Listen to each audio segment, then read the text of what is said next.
Assalamualaikum warahmatullahi wabarakatuh. Innal hamdalillah nahmaduhu wa nasta'inuhu wa nastaghfiruh wa na'udzu billahi min shururi anfusina wa min sayyiati a'malina. Man yahdihillahu fala mudilla lahu wa man yudlil fala hadiya lahu. Ashhadu an la ilaha illallah wahdahu la syarika lah. Wa ashhadu anna Muhammadan 'abduhu wa rasuluh. يا أيها الذين آمنوا اتقوا الله حق تقاته ولا تموتن إلا وأنتم مسلمون يا أيها الناس اتقوا ربكم الذي خلقكم من نفس واحدة وخلق منها زوجها وبث منهما رجالا كثيرا ونساء واتقوا الله الذي تساءلون به والأرحام إن الله كان عليكم رقيبا يا أيها الذين آمنوا اتقوا الله وقولوا قولا سديدا يصلح لكم أعمالكم ويغفر لكم ذنوبكم ومن يطع الله ورسوله فقد فاز فوزا عظيما أما بعد فإن أصدق الحديث كتاب الله وخير الهدي هدي محمد صلى الله عليه وعلى آله وسلم وشر الأمور محدثاتها فإن كل محدثة بدعة وكل بدعة ضلالة وكل ضلالة في النار ثم أما بعد.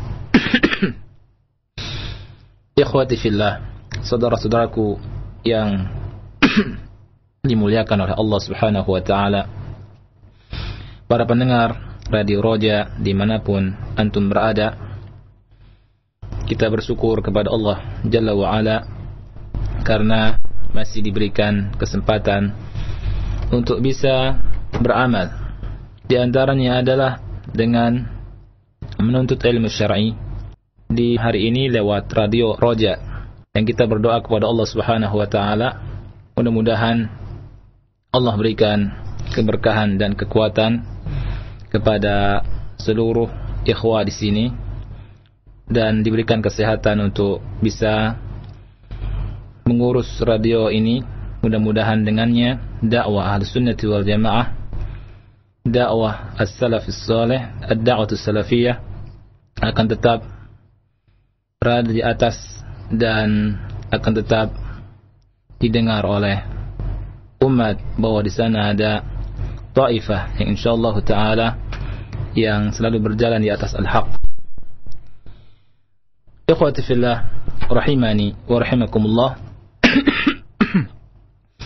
Kita melanjutkan sedikit atau akan melanjutkan tentang pembahasan Al-Quran adalah sebagai obat. Dan pada malam hari ini saya akan berbicara tentang bentuk atau jenis atau kenyataan yang pahit yang bisa kita saksikan, bahwa sebagian daripada kaum muslimin mereka lari daripada Al-Quranul Karim, tidak mau menjadikan Al-Quran sebagai obat mereka dalam penyakit yang mereka alami, tetapi justru mereka mencari hal-hal yang mendatangkan kemurkaan Allah Jalla wa'ala. Di antaranya adalah yang akan saya bahas pada malam hari ini adalah sebagian daripada kaum kita ini, mereka mendatangi as-saharah wal arrafin, mendatangi tukang-tukang sihir dan arraf, artinya adalah orang-orang yang dikatakan orang yang pintar, orang yang tahu, orang yang mengerti padahal itu adalah dukun. Perlu kita ketahui bahwa syaitan, iblis dan bala tentaranya, mereka senantiasa menggoda manusia untuk mengeluarkan manusia dari jalan Allah Subhanahu wa taala. Manusia telah banyak meninggalkan kitabullah Jalla wa Ala dalam masalah at-tadawi, dalam masalah berobat, dan mereka malah menuju kepada selain Allah Rabbil Alamin dan mencari syifa, obat dan dawa dari penyakit mereka kepada hal-hal yang justru seperti yang saya katakan adalah mendatangkan murka Allah Jalla wa'ala. Di antaranya adalah dengan memakai jimat-jimat tertentu untuk mengusir bala atau mengangkat penyakit, atau mendatangi kubur-kubur tertentu dan meyakini bahwa turbahnya, tanahnya dan debunya mengandung obat. Kemudian juga melakukan bid'ah-bid'ah dan hal-hal yang tidak dicontohkan oleh Nabi yang mulia alaihi salatu wassalam. Permasalahan yang ingin saya bahas sedikit adalah tentang mendatangi as-sahara wal arrafin, mendatangi tukang-tukang sihir dan orang yang dikatakan pintar, orang pintar. Kita akan berbicara dari sisi dalilnya, dari sisi ancaman yang Allah ancam lewat lisan Nabi kita yang mulia alaihi salatu wassalam tentang tidak bolehnya kita datang kepada dukun, datang kepada orang pintar ini. Kemudian juga beberapa hal yang mesti diketahui oleh kita, ya, ciri-ciri dukun, ciri-ciri dukun atau ciri-ciri tukang sihir. Yang ini saya bawakan dari perkataan ulama atau salah satu ulama tentang masalah ini yang sudah berkecimpung dan sudah makan garam tentang masalah ini tentunya. Nabi yang mulia alaihi salatu wassalam bersabda dalam sebuah hadis yang diriwayatkan oleh al-Imam Muslim. Beliau bersabda, "Man ata 'arrafan fasa'alahu an syai'in lam tuqbal lahu salat 40 lailatan." Beliau bersabda, barang siapa yang mendatangi arraf. Arraf ini orang pintar, tapi D-U-K-U-N, dukun, ya. Maka kata Rasul yang mulia alaihi salatu wassalam, orang tersebut mendatangi dukun tersebut, kemudian fasa'alahu an syai', bertanya tentang sesuatu, lam tuqbal lahu shalah, maka solatnya tidak diterima selama 40 malam. Hadis ini diriwayatkan oleh al-Imam Muslim rahimahullah ta'ala. Ini adalah ancaman dari Nabi yang mulia alaihi salatu wassalam untuk orang yang ditimpa dengan sebuah masalah, bala, penyakit dan sejenisnya. Bukannya malah berobat dengan obat yang benar pada dokter atau menjadikan Al-Quran sebagai ilaj, sebagai obat, malah mendatangi dukun-dukun itu. Rasul yang mulia alaihi salatu wassalam mengancam dengan hal tersebut. Solatnya selama 40 hari tidak diterima. Dan Nabi kita yang kita cintai juga, beliau bersabda dalam sebuah hadis yang sahih yang diriwayatkan oleh Abu Dawud dan Tirmidzi dan Ibnu Majah dan Asy-Syaikh al-Imam al-Muhaddits Asy-Syaikh al-Albani rahimahullah ta'ala mensahihkan hadis ini dalam Irwaul Ghalil, bahwa beliau sallallahu alaihi wasallam bersabda, "Man ata kahinan fasaddaqahu bima yaqul faqad kafara bima unzila ala Muhammadin sallallahu alaihi wa ala alihi wasallam." Kata Rasulullah sallallahu alaihi wasallam, barang siapa yang mendatangi dukun, fasaddaqahu bima yaqul, kemudian membenarkan ucapannya, membenarkan ucapan dukun,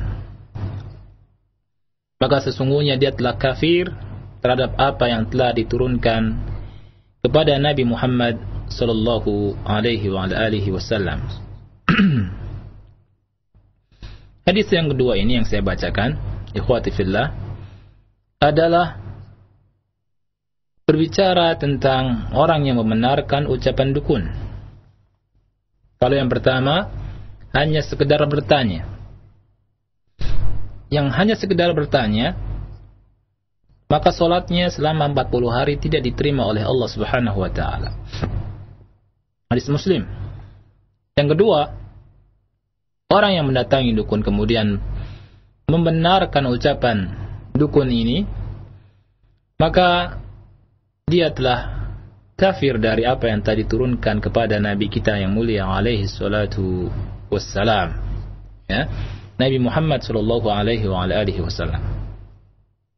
Ini adalah ancaman yang berat dan ancaman yang besar tentunya. Tidak main-main. Ancaman dari Nabi kita yang mulia alaihi salatu wassalam tentang orang yang mendatangi dukun. Dan dukun bahasa Arabnya adalah kahin, atau istilah yang lain adalah arraf, orang pintar, orang ngerti, ya. Dukun di kita bentuknya macam-macam, ya. Ada istilahnya dukun hitam, ya. Dukun hitam ini biasanya pakaiannya hitam-hitam, ya. Kemudian kumisnya baplang, ada jambangnya, jarang mandi, ya.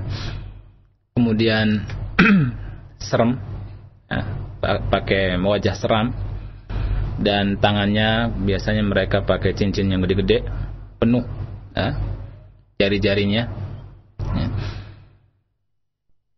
Dan ini biasanya orang juluki dengan dukun hitam di kita ini. Tetapi syaitan pintar, ya, untuk menggoda orang-orang yang sering datang ke masjid, orang-orang yang baik. Orang-orang baik kalau melihat dukun seperti itu mesti lari, nggak mau, ya. Digodalah oleh syaitan dengan syaitan memasuki dukun-dukun, merubah baju mereka, ya. Baju mereka dirubah, dibuka, dirobah tentunya. Mereka sebagiannya pakai peci putih, ya, dan tidak bertanggung-tanggung pakai gamis dan seterusnya. Tetapi pekerjaannya pekerjaan dukun, dan dikenal dengan dukun putih, ya. Baik itu dukun hitam atau dukun putih, sama-sama baik, ya. Namanya itu adalah dukun. Oleh karena itu wajib baik kita mengenal tindakan atau ciri-ciri mereka.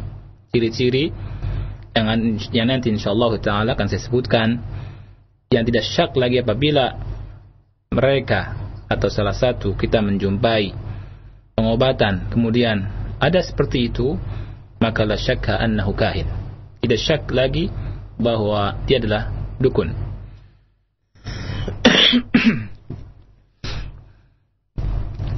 Pada zaman sekarang ini banyak sekali manusia yang tertipu dengan saharah dan arrafin, orang-orang tukang sihir dan arraf,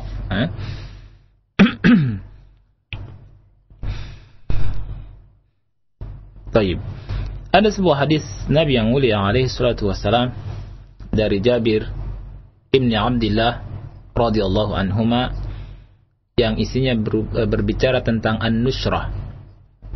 Dari Jabir bin Abdillah radhiyallahu anhuma, anna Rasulullah sallallahu alaihi wa alihi wasallam su'ila 'anil nushrati, bahwa Rasul sallallahu alaihi wa alihi wasallam ditanya tentang nushrah. Rasul sallallahu alaihi wasallam menjawab, hiya min amali syaitan. Nushrah adalah bagian daripada amalnya syaitan. Amalnya, perbuatannya syaitan, ya. Hadis sahih disahihkan oleh Al-Albani dalam Sahih Abi Dawud. An-nushrah dijelaskan oleh Imam Ibn Al-Qayyim rahimahullah ta'ala adalah halus sihri anil mashur, ya. Mematahkan pengaruh sihir dari orang yang tersihir. Dan kata beliau ada dua nau'an, ada dua jenis. Yang pertama, bisihrin mithlihi, mematahkannya pengaruh sihir ini dengan sihir pula. Dan ini saya bahas waktu hari Senin tatkala berbicara tentang usul fikih, dan ini dicontohkan oleh Syekh Muhammad sallallahu alaihi wasallam rahimahullah taala. Kata Al-Imam Ibnu Qayyim rahimahullah taala, huwa alladhi min amali syaitan. Ini merupakan amalnya syaitan. Wa alaihi yuhmal qaulul hasan la yuhallu sihr ila sahir. Tidak ada yang bisa mematahkan sihir kecuali sihir. Baik, yang kedua adalah an-nusrah bir-ruqyati wa ta'awudhati wal adwiyati wa da'awat al-mubahah, fa hadha jaiz. Nusrah dengan cara meruqyah dan berta'awudz dan dengan obat-obatan dan dengan doa-doa yang dibolehkan, maka ini adalah jaiz. Jadi yang dimaksud dengan yang tidak boleh dan merupakan amal syaitan adalah menghilangkan pengaruh sihir dengan sihir. Ikhwati fillah rahimani wa rahimakumullah, pada kesempatan ini saya akan sedikit berbicara tentang alamat yu'rafu bihas sahir, tanda-tanda yang dengannya tukang sihir diketahui. Dan bisa dilihat dalam kitab As-Sarimul Battar fi Tasaddi lis-Saharatil Ashrar, yang ditulis oleh Wahid Bali. Penulis kitab As-Sarimul Battar, dia berkata, idza wajadta alamatan wahidatan min hadhihi al-alamati fi ahadi al-mu'alijina fahuwa sahir bila adna raib. Apabila engkau menjumpai satu tanda saja dari tanda-tanda yang akan disebut nanti pada salah satu orang yang suka mu'alij, artinya orang yang mengobati orang lain, suka mengobati orang lain, tabib dan seterusnya, fahuwa sahir, maka orang ini adalah tukang sihir atau dukun. Bila adna raib, tanpa ada keraguan sedikit pun. Alamat-alamatnya atau ciri-cirinya disebut oleh beliau ada sekitar 11 alamat yang bisa kita perhatikan. Yang pertama adalah yas'alul marid an ismihi wa ismi ummihi. Ini yang pertama. Bertanya tentang nama bertanya kepada orang yang sakit itu tentang nama dan nama ibunya. Tentang namanya dan nama ibunya. Namamu siapa dan nama ibumu siapa? Padahal tidak ada hubungannya. Apalah artinya nama ibu? Yang kedua, kata Syekh Wahid, ya'khudhu atharan min athari al-marid, mengambil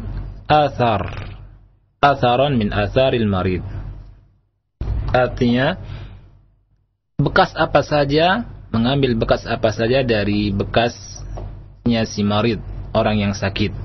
Apakah itu bajunya, atau kolan suahnya, yaitu pecinya, atau mindilnya, sapu tangannya, atau vanilanya, atau kaosnya.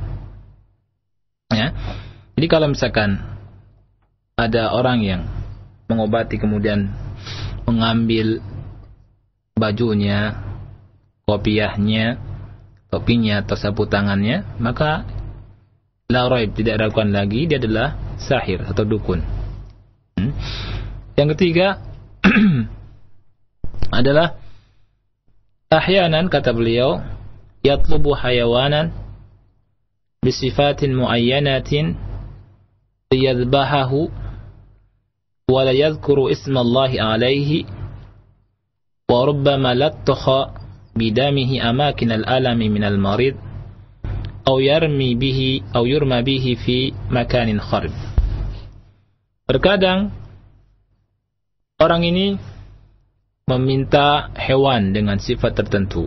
Kalau di Jawa terkenal dengan ayam cemani. Tahu ayam cemani antum? Ayam cemani ini ayam yang serba hitam. Ya. Jadi semuanya hitam. Nah, ini manjur katanya. Liyadbahahu, untuk disembelih. Untuk disembelih dan tidak disebut nama Allah Subhanahu wa taala waktu menyembelihnya. Dan juga terkadang darah yang mengucur dari bekas sembelihan ini itu diusap-usapkan di tempat yang sakit dari orang yang sakit ini. Ya. Atau dilempar di tempat kharab. Kharab ini tempat yang runtuhan, artinya tidak dihuni oleh orang. Ini ciri yang ketiga. Ciri yang keempat disebut oleh Syawahid. Itu memakai jimat-jimat tertentu dengan menulis alamat-alamat, kalimat-kalimat tertentu dengan tidak diketahui, ya. Artinya ghairul mafhumah, tidak dipahami kalimat-kalimatnya dan seterusnya. Ciri yang kelima adalah memberi kepada yang sakit ini hijib yang kemudian dalam bentuk persegi 4, ya, yang di dalamnya ada huruf-huruf dan rokom-rokomnya, nomor-nomor tertentu, ya. Nah, ini yang ngasih ini adalah dukun. Ciri yang keenam, ya'til marid atau ya'muru al-marida an ya'tazila an-nasa muddatan mu'ayyanatan fi ghurfatin la tadkhuluha asy-syamsu. Nah, wa yusammiha al-'ama al-hajbah. Terkadang memerintahkan orang yang sakit untuk menjauhi manusia di dalam jangka waktu tertentu, nginep, ya, di kamar, masuk ke kamar gelap, yang kamar ini tidak tersinari dengan sinar matahari, ya. Ini juga ciri-ciri dia itu adalah sahir atau kahin. Yang ketujuh, ahyanan yatlubu minal maridi alla yamussa ma'an muddatan muayyanatan ghaliban takun 40 yawman. وهذه العلامة تدل على أن الجني الذي يخدم هذا الساحر نصراني. Wallahu a'lam bishawab. Yang ketujuh, terkadang meminta orang yang sakit ini untuk tidak menyentuh air selama mudah tertentu, waktu tertentu, ya. Dan biasanya selama 40 hari. Nah, ini musibah nih, ya. Dan kita ada punya cerita Sunan Kalijaga, ya, disuruh tapa 40 hari. Ini adalah cerita yang enggak benar, ya. Seorang muslim wajib sholat, ya, wajib sholat dan tidak boleh bertapa meninggalkan sholat, ya. Baik, itu ceritanya juga belum tentu benar, ya. Tapi perhatikan bahwa kata beliau, terkadang selama 40 hari tidak menyentuh air. Dan beliau berkata ini ciri bahwa jinnya yang jadi khodamnya si dukun atau tukang sihir ini adalah jin Nasrani, yang beragama agama Nasrani, ya. Jinnya Kristen, karena Kristen kan tidak pernah wudu, ya. Kemudian yang ke-8, ciri yang ke-8, yu'til marid asya yadfanuha fil ard. Terkadang memberikan kepada si sakit, kemudian memerintahkan orang sakit ini agar mendamnya di mana? Di tanah, ya. Kemudian yang ke-9,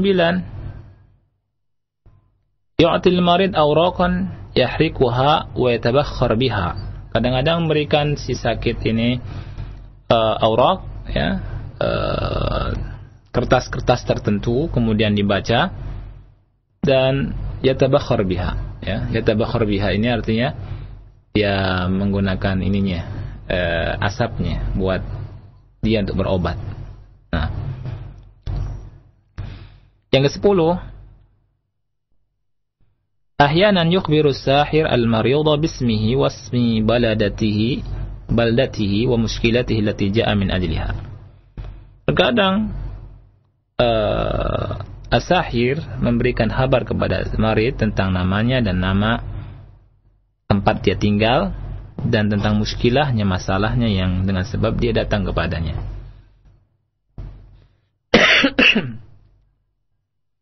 Dan juga si marid itu, tukang sihir tadi juga menulis untuk ke siapa yang marid, yang sakit ini, huruf-huruf muqatta'ah di waraqah, di kertas, huruf yang terpotong-potong, ya. Ini banyak di hijab di daerah Sukabumi ini, ada potong-potongan gitu kertas, ada yang kotak, ada yang sepertiga dan seterusnya. Ini perbuatan kahin sebenarnya. Baik. Kata beliau, kata si Wahid Abdus Salam Bali, beliau berkata, fa in alimta anna ar-rajula sahir fa iyyaka wadh-dhahab ilayhi wa illan tabaqa alayka qaulun nabiy sallallahu alaihi wasallam man ata kahinan fasaddaquhu bima yaqul faqad kafara bima unzila ala Muhammadin sallallahu alaihi wa ala alihi wasallam.